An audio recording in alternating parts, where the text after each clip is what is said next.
हाँ तो दोस्तों, मैं फिर से आ गया हूँ इस मांगा के नए एपिसोड के संग। तो हमने पिछले एपिसोड में देखा ही था, जब वो दोनों एल्डर आपस में लड़ रहे होते हैं तो हमारा एमसी उनको देख के हंस रहा होता है। और बस अब यहाँ से हमारा नेक्स्ट एपिसोड चालू होता है। देखते हैं, जब भी हमारे एमसी को वो हुडी वाला एल्डर हंसते हुए देखता है तो वो सोचता है, बोले कि साला ये बंदा, अगर इसके पास वो ऑर्डर नहीं होता ना तो इसको तो मैं कुत्ते की तरह मारता, इसके खानदान वाले भी इसको नहीं पहचान पाते। ऐसे उसको यानी मन में बुरा बुरा बोल रहा होता है। और हम तभी देख पाते हैं कि वहाँ पर हमारे इस कहानी में एक छोटे से विलेन की एंट्री होती है, जो कि हंसते हुए उस एल्डर का यानी जो रूम होता है उस सेक्ट का, उसके अंदर आ रहा होता है। पाते हैं कि जब वो बंदा अंदर आता है हंसते हुए तो सब लोग उसकी तरफ मुड़कर देखते हैं। और हम देख पाते हैं ये जो बंदा होता है जो कि पूरा ब्लू कलर में होता है, ये और कोई नहीं बल्कि जो 9 डीमन सेक्ट होता है उसका जो चीफ गार्डियन होता है वो होता है। हम देखते हैं वो ब्लू बंदा बोलता है, बल्कि मैं डीमन किंग है, उनके ऑर्डर पर आप सबको बस हाय हेलो बोलना आया हूँ। और हम देख पाते हैं कि वो जो बंदा होता है ऑरेंज बाल वाला, वो उस ब्लू बाल वाले बंदे को ग्रीट करता है अंदर आने के लिए यानी बोलता है। और हम देखते हैं जो हुडी वाला एल्डर होता है वो सोच रहा था, बोले कि डीमन किंग को ऐसा क्या पड़ा है जो उसने इस बंदे को भेजा है हमारे सेक्टर में। हम देखते हो बंदा बोलता है, बोले कि आज मैं यहाँ पर जो डीमन किंग की डिसाइपल है, जो हमारी प्रिंसेस है 9 सेंट डीमन गेट की, उसके लिए यहाँ पर आया हूँ, उनके काम के लिए कुछ। हमें उस प्रिंसेस के बारे में बताया जाता है कि जो उसका यानी टैलेंट है वो एक एक्स्ट्रा ऑर्डिनरी टैलेंट है, उसकी जो फिजिक्स है वो भी कुछ बहुत अच्छी है, यानी इस जो रियलम है ना उससे यानी बहुत अच्छी एक एक्स्ट्रा ऑर्डिनरी डिसाइपल। और जो डीमन किंग है उनकी तो बात ही अलग है, वो तो इस रियलम से भी अपर लेवल जितनी पावर रखते हैं और वो उनकी जो ताकत है वो सबसे अलग है। इसी से वो हमें बातें बताई जाती है। और वो डीमन किंग का बंदा भी बोलता है, वैसे तो तुम्हारे सेक्ट का है ना सब बाहर मजाक उड़ाते हैं, इसलिए हमारे डीमन किंग ने सोचा है, बोले कि इस बार जो कंपटीशन होगा ना उसमें तुम भी तुम्हारे जो प्राइम डिसाइपल है ना उसे भेज सकते हो, जिससे क्या तुम्हारा मजाक थोड़ा कम बनेगा इस सिटी में, और तुम्हारा क्या पता कुछ नाम ही हो जाए। बस ये एक खेल की तरह होएगा, जो हमारे लिए बस जो डीमन जो प्रिंसेस है उनके लिए खेल की तरह होएगा, एक मजाक का खेल। और हम देख पाते हैं वो बंदा आगे भी बोलता है, बोले कि नहीं तुम तुम्हारे प्राइम डिसाइपल को जो टेस्ट होगा उसमें ज़रूर भेजना, अब वो तुम्हारे ऊपर है, तुम्हारा प्राइम डिसाइपल कैसा है, ताकतवर है कमज़ोर है, उनसे हमें कोई मतलब नहीं। लेकिन अगर वो इस टेस्ट में फेल हो जाता है तो तुम जो मेरिज है उसे भूल जाना।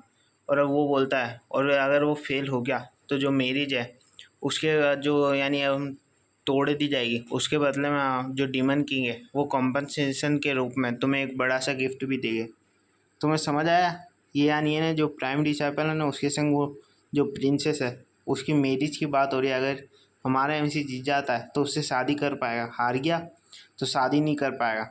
और उसके बदले में यानी है ना कंपनसेस भी करेगा वो डीमन किंग, यानी पैसे दे के चुप करवा देगा जो ये हेवनली सेक्ट है इसका मुँह। तो जो हमारा यानी ब्लैक हुडी वाला एडर होता है वो बोलता है, बोले कि यानी जो 9 सेंट डीमन गेट का जो ये प्लान वो तो काफ़ी अच्छा है, यानी वो चाहता है कि ये शादी टूट ही जाए। और ये सब वो पल पल कपड़े वाला भी बोलता है, बोले कि ये तो यानी इन्हें शादी तोड़ने में ही लगे हुए हैं, यानी और होल्ड करके नहीं रखना चाहते शादी, यानी ये कॉन्ट्रैक्ट को है खारिज करना ही चाहते हैं। और हम वहाँ पर एक लड़के को भी देख पाते हैं जिसकी हंसी हमें दिखाई जाती है कि वो हंस रहा होता है ये सब बातें सुनकर। और ये सब बातें सुनने के बाद हमारा एमसी हंसते बोलता है, अच्छा यानी जो पहले जो 9 सेंट डीमन यानी क्लैन था वो तो जो हमारे क्लेचिंग इंसेंस है एंशिएंट सेक्ट है उसके ऊपर डिपेंड था, और अब उसकी इतनी हिम्मत होगी जो हम ये हमारा सेक्ट है उसके प्राइम डिसाइपल की ताकत चेक करना चाहता है। बोले कि उसकी इतनी औकात भी है, बोले कि क्या मजाक कर रहे हो तुम लोग तो। और हम देख पाते हैं जो वो डीमन किंग का ब्लू एल्डर होता है उसके संग जो बच्चा होता है वो हमारा एमसी को बोलने लग जाता है, तुम्हारी हिम्मत कैसी हुई मेरे सेक्ट को ये सब बोलने की। तो हमारा एमसी ये सब सुनता है तो वो भी हंसते हुए बोलता है, बोले कि तुम बूढ़े मुर्गी हो यानी ओल्ड चिकन, तुम्हें क्या लगता है तुम क्या हो, तुम कोई डिसाइपल हो उनके? जो तुम कुछ नहीं, बस एक नौकर हो डीमन किंग के, जो कि जो उनकी टेक्निक है ना उनको यानी अपनी पीठ पे लाद के चल रहा है और कुछ नहीं, बस तुम उनके देखभाल करने वाले हो इनहेरिट के, और कुछ नहीं है तुम। वो ये सब बोल देता है हमारा एमसी उनको। हम देखते हो जो ब्लू बाल वाला बंदा होता है वो है ना कुछ अपनी टेक्निक यूज़ करते हुए गुस्से में बोलता है, मुझे लगता है कि तुम्हें ना अपनी मौत से बहुत प्यार है इसलिए तुम अपनी मौत को बुलावा दे रहे हो। देख पाते हैं वो जो ब्लू बाल वाले बंदे ने यानी जो अटैक कर रहा था उसे ना लॉन्च कर देता है हमारे एमसी के ऊपर, और वो कुछ है ना यानी तीर या भाले टाइप कुछ होते हैं जो हमारे एमसी की तरफ बढ़ रहे होते हैं। देख पाते हैं उसके अगले पल ही जहाँ पे हमारा एमसी खड़ा होता है वहाँ पर एक बड़ा सा ब्लास्ट होता है और चारों तरफ यानी जो नीला कलर का धुआं है ना वो फैल जाता है। जब वहाँ से धुआं हटता है तो हम देख पाते हैं वो जो दोनों एल्डर होते हैं हमारे एमसी के सेक्ट वाले, वो उसे बचा लेते हैं और हमारा एमसी उन्हें कह देता है, बोले कि क्या बात है, अभी भी जान बचे यानी इस सेक्ट में, कि वो है ना दुश्मनों से पंगा ले सकता है दूसरे सेक्ट से। और वो जबकि एल्डर बोल रहा था, बोले कि तुम लड़के तुम्हें हमने इस बार तो बचा लिया, लेकिन ऐसा बार बार नहीं होगा। और हम देख पाते हैं ये सब जब वो ब्लू बाल वाला बंदा वो देखता है तो बोलता है, क्या तुम इसे बचा रहे हो, जबकि ये जो बच्चा है बेकार सा, इसने हमारे सेक्ट का ना नाम बदनाम करने की कोशिश करी, खराब करा, और तुम इसे बचा रहे हो। क्या तुम ये कोशिश कर रहे हो कि तुम हमारे सेक्ट के खिलाफ चले जाओ, 9 सेंट डिमन गेट के सेक्ट है उसके खिलाफ। तभी हम देखते हो जो हुडी वाला जो एल्डर होता है वो बोलता है, गार्डियन यू, तुम ऐसा क्यों समझ रहे हो कि हम तुम्हारे खिलाफ जा रहे हो, लेकिन तुम हमारे सेक्ट के अंदर आ रहे हो, वो भी क्लेसिंग एशियन सेक्ट के अंदर आके हमारे बंदे को ही मार सकते हो, ऐसा तुमने कैसे सोच लिया। और हम देख पाते हैं जो वो ब्लू एल्डर के संग यानी एक बच्चा आया होता है वो सो रहा था, बोले कि ये एरोगेंट लड़के तू कब तक यानी इन्हें अपने ऊपर यानी प्राउड कर पाएगा, अपने ऊपर घमंड कर पाएगा कि तू यहाँ पर है तो बच सकता है। और वो ऐसे है ना गुस्सा कर रहा होता है हमारे एमसी पे मन ही मन। और हम देख पाते हैं वो बच्चा अपने एल्डर से कहता है, बोले कि एल्डर मास्टर आप क्यों इतना चिंता कर रहे हो, आपका भी डिसाइपल यहाँ पर अभी है तो वो सब संभाल लेगा। हम देख पाते हैं वो जो लड़का होता है हमारे एमसी को पॉइंट करते बोलता है, ए घमंडी लड़के, मैं तुम्हें चैलेंज करता हूँ एक ड्यूल के लिए मेरे संग, और अगर जो जीता वो दूसरों के यानी बॉल है वो फोड़ देगा, यानी अंडे जो तुम समझ ही रहो। तभी हमारा चलता है, अच्छा यानी तुम्हें मरने का इतना ही शौक है तो चलो कोई नहीं, मैं तुम्हारी मदद कर देता हूँ मरने में। ये सब बातें सुनकर वो हुडी वाला एल्डर सोचता है, बोले कि अब पता नहीं क्या होगा आगे, और जबकि वो पल पल कपड़े वाला सोचता है, बोले कि अब पता चलेगी इस बंदे की ताकत की ये प्राइम डिसाइपल बनने के लायक है भी क्या नहीं है। देखते हैं जो ब्लैक हुडी वाला एल्डर होता है वो हमारे एमसी उस लड़के के पास आके बोलता है, तो चलो ठीक है, जैसा तुमने फिक्स कर ही लिया है आपस में, तो मैं एक ऑर्डर जारी करता हूँ कि जो हमारा अरीना है फाइटिंग का उसे तैयार किया जाए तुम दोनों के लिए, जहाँ पे जाकर तुम दोनों अपना इस चैलेंज को यानी पूरा कर पाओगे, और ये जल्दी से जल्दी होना चाहिए। और हम देख पाते हैं वो जो हुडी वाला एल्डर होता है वो बोलता है, ए बच्चे, अब ये सर जो तुमने मुसीबत तुमने खुद ने अपने सर पे लिए, तो अब ये उम्मीद मत रखना कि हम लोग आके फिर से तुम्हें बचाएंगे। अब ये तुम्हारे ऊपर है कि तुम जीतो या मरते हो, हमारे उससे कोई वास्ता नहीं है तुम सब। हमारा जो एमसी होता है वो जवाब देता है, बोले कि तुम टेंशन मत लो, बोले कि ये बस तुम देखते रहो, बोले कि क्या होता है आगे, ये मैच तो मैं ही जीतूंगा। वो जो एल्डर होता है वो हमारी एमसी के लिए तो बोलता है, बोले कि साले लड़के तू पागल हो चुका है और कुछ नहीं, तू पागल है और कुछ नहीं है, एक तो तेरे पास वेपन तो है नहीं लड़ने के लिए, और तूने चैलेंज ले लिया उससे फाइटिंग का। और वो एल्डर हमारे एमसी को जो यानी वेपन रूम होता है उस सेक्ट का वहाँ पर भेज देता है एक वेपन चूज़ करने के लिए, जिससे कि वो फाइटिंग में न लड़ सके आराम से और जीत भी सके। और हमें उस यानी वेपन रूम का अंदर का सीन दिखाया जाता है जहाँ पे वो ऑरेंज बाल वाला बंदा हमारे एमसी को बोल रहा था, बोले कि ब्रो एक काम कर, तू यानी है ना अभी लड़ाई तो चालू हुई नहीं है तो उससे पहले बात कर ले सामने वाले से, और है ना कुछ शर्तों में फेरबदल कर दे, जिससे क्या तू कम से कम जिंदा तो रह पाएगा।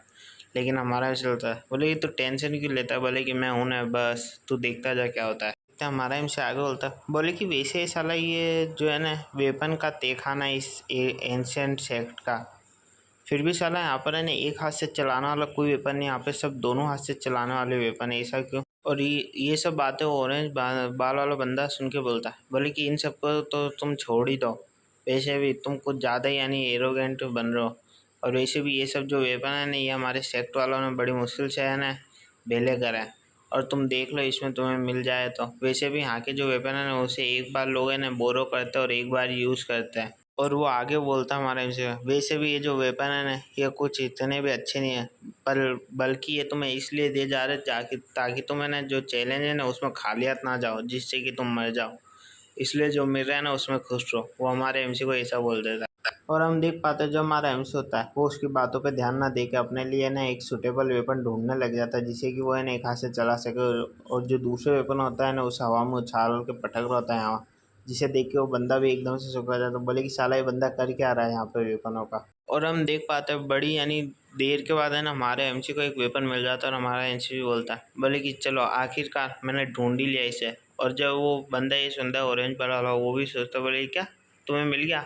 और वह देखने के लिए यानी इन्हें उत्साहित होता है बोले कि क्या वेपन चुना है हमारे एमसी ने। हम देख पाते हैं हमारे एमसी ने कुछ और नहीं बल्कि एक काली कलर की जो लकड़ी होती है ना उससे चुना होता है, जिसके अंदर से बदबू भी आ रही होती है। इसे देख के ना बस खामोश ही हो जाते थोड़ी देर के लिए वो ऑरेंज बाल वाला बंदा। हमारा एमसी ना उस स्टिक को अपने एक हाथ में पकड़ के बोलता है बोले कि हाँ ये जो वेपन है ये मेरे लिए सूटेबल है लड़ाई के लिए। जबकि वो ऑरेंज बाल वाला बंदा पीछे चलता है बोले कि तुम्हारा दिमाग खराब हो गया, तुमने पता नहीं क्यों एक जली हुई लकड़ी को चुना है लड़ाई के लिए। ये तो एक स्ट्रॉन्ग वेपन भी नहीं है जो तुम्हें बचा सके।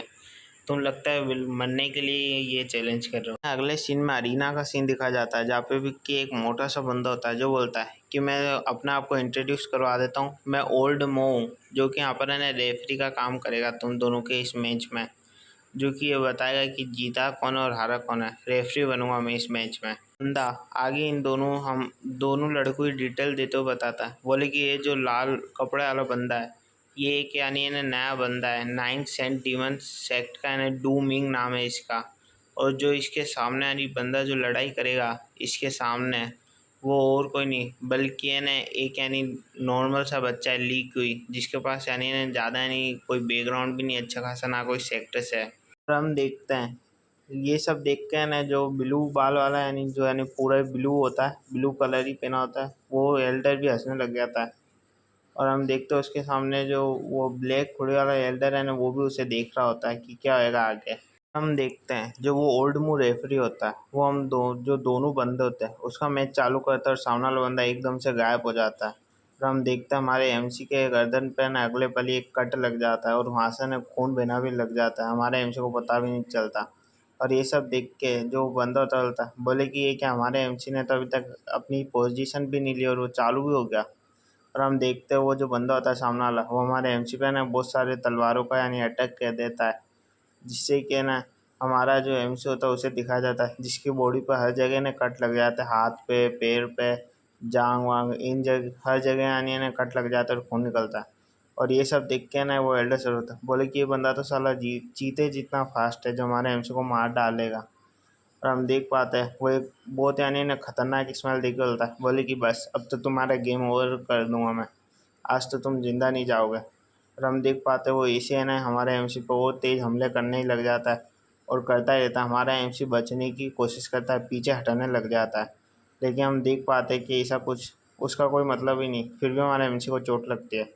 और ये सब देख के ना जो नहीं होता रेफरी होता है वो भी सोचने लग जाता है बोले कि जो इसकी टेक्निक और जो इसकी स्पीड है डू मिंग की ये तो एक अलग ही लेवल पे, ये तो इनक्रेडिबल है। और हम देख पाते हैं जो बंदा होता है वो बोलता है बोले कि अब तुम समझे हम दोनों का जो डिफरेंस है जो स्ट्रेंथ का, कि तुम्हारी जो स्ट्रेंथ क्या है और मेरी स्ट्रेंथ क्या है। और हमारा एमसी ने बड़ी लंबी लंबी सांसें ले रहा होता है अपनी जगह पे और हिल भी रहा होता है अपनी जगह पर ही।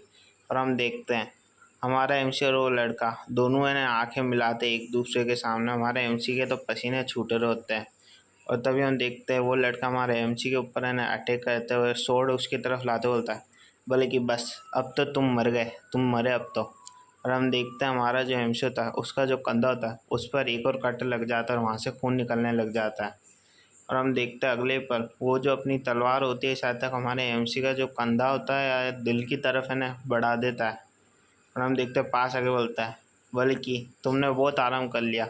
और एक है ना खतरनाक स्माइल हमारे एमसी को दे रहा होता है जैसे कि बस अब हमारे एमसी को मार ही देगा। और हम देख पाते हैं जो उसकी सोड होती है ना वो हमारे एमसी का जो यानी दिल होता है जो हाथ होता है ना उसके आर पार हो जाती है कंधे की।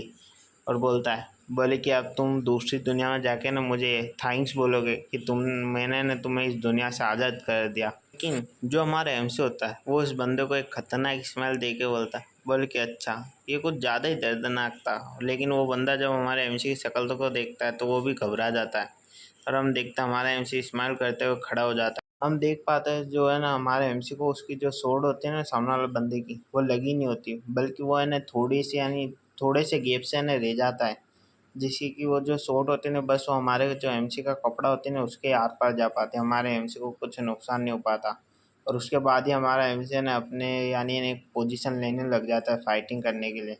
और हम देख पाते हैं हमारा एमसी ने अपना डंडा होता है ना, जो जला हुआ जैसी लकड़ी होती है, उसे यानी इन्हें टाइट पकड़ लेता है और वो भी तैयार हो जाता है लड़ने के लिए।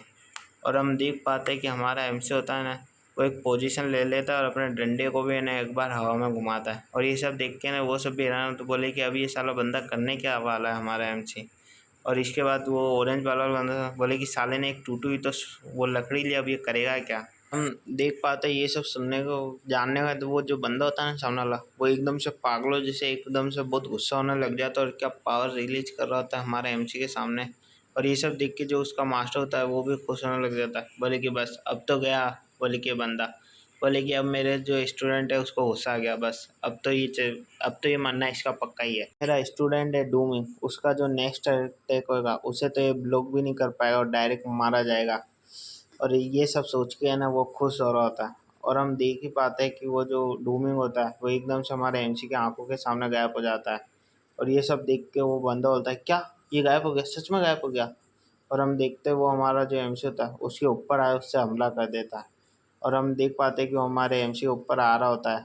और हम देखते हैं कि वो तलवार है ना हमारे एमसी के एकदम से पास बस पहुंच ही गई होती है, लेकिन हमारा एमसी ने थोड़ा सा नहीं है ना बच जाता है उस तलवार से। और हम देख पाते हैं हमारा एमसी ने बचा कैसे होता है, वो यानी ना झुक जाता है उस तलवार के हमले से। और अगले पल ही वो अपनी स्टिक को है ना चारों तरफ यानी ना कोई टेक्निक का यूज़ करता है, जिसे देख के ना वो बंदा भी हैरान हो जाता है, बोले कि कर क्या रहा है ये। और हम देख पाते हैं हमारा एमसी ना उसके ऊपर यानी पिछाड़े के मार देता है, जिसके कारण जो बंदा होता है ना डूमिंग, उसके मुंह और नाक में से खून आने लग जाता है। और हम देख पाते हैं जो उसके अंडे होते हैं ना वो भी पूरे टूट जाते हैं, हमें दिखाते ही है। और जो वो रेफरी होता है वो भी बोल देता है, बोले कि आज का जो डुअल है उसका विनर डिसाइडेड हो गया है और वो कोई नहीं बल्कि जो स्टूडेंट ली है यानी हमारा एमसी विनर होता है। हम देख पाते हैं वो जो ब्लू एल्डर होता है वो जो उसका स्टूडेंट होता है डूमिंग, उसके पास यानी चिल्ला के आने लग जाता है, बोले कि डूमिंग। और हम देखते हैं वो उसके पास आ जाता है और वो डूमिंग बोलता है मास्टर, वो बोलता है स्टूडेंट, मेरे स्टूडेंट, इसे वो कर रहे होते हैं। हम देख पाते हैं जब भी है ना जो डूमिंग होता है ना उसके अंदर से यानी कुछ है ना एनर्जी बाहर आने लग जाती है, जिसे देख के ना वो भी है ना शौक हो जाता है उसका मास्टर।